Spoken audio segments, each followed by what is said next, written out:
Hey everybody, Chad Mackin from the Something to Bark About podcast, and I want to talk to you about a communication thing.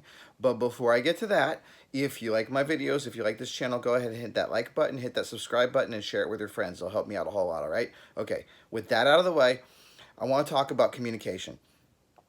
I have lately been running into a fairly large number of clients who I just seem to have trouble communicating with them. I have trouble getting them to understand what I'm trying to say. And it's not their fault, it's my fault. I'm the teacher, it's my job to teach. Like, I'm not blaming them at all, right? But I began to realize something about this, and that is that we always teach to ourselves first, right? I teach to you the way I want you to teach to me. I teach to you in the way that I learn best. We all do this. It's not just me, it's everybody. That's our habit. We tend to teach to others the way we want to be taught, right? So I have this problem. I am what is known as a concept learner. I learn via concept. Tell me what, or tell me why we're going to do a thing, and then tell me what we're going to do. In other words, explain to me the principles. Before you tell me what we're going to do, explain to me the principles that I need to know to make it work.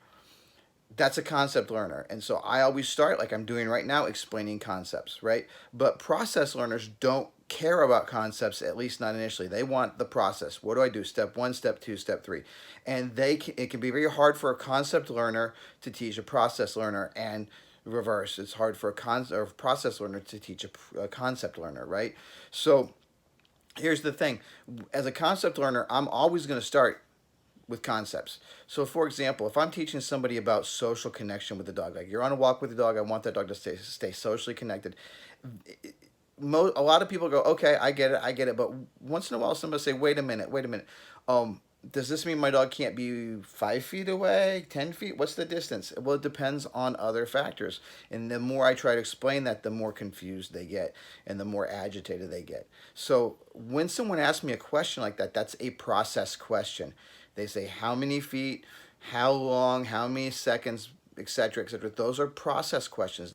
They don't want to know why, they want to know what.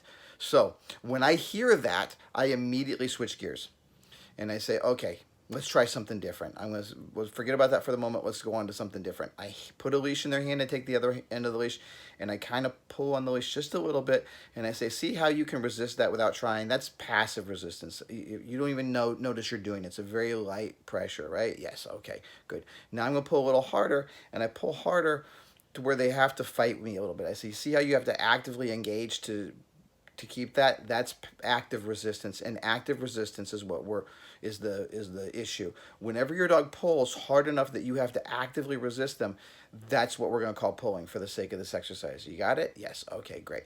So what I want you to do is I want you to walk from here to there, and I'll point out a landmark in the distance, and I want every time your dog forces you into that active resistance mode that pulls on the leash, I want you to perform steps A, B, or C. And I have a handful of techniques I'll give them. They'll walk there. I'll say, okay, come back. We'll adjust that. We'll do that a few times until they're doing the process, right? And then I'll say, okay, every time that you felt that active resistance, that is the dog losing social connection. They go, oh, I get it. So sometimes you can teach a concept via process. And that's the goal. We always want to, at the end of the day, your dog owners have to understand both the process and the concept. It's the order you teach them, right? So the challenge for me is now I'm going through all my concepts and trying to come up with processes for them so that when I get that process learner, I don't get lost. So I'm going to challenge you to do the same thing. If you're a process learner, come up with a way to explain the concepts of all your processes to people first when you run into that concept learner. And if you're a concept learner like I am, come up with a process for all your concepts, all right? So you'll get a lot of mileage out of that if you try it, I promise you, all right? So again, like, subscribe, share, whatever. Thanks. We'll see you around. Take care.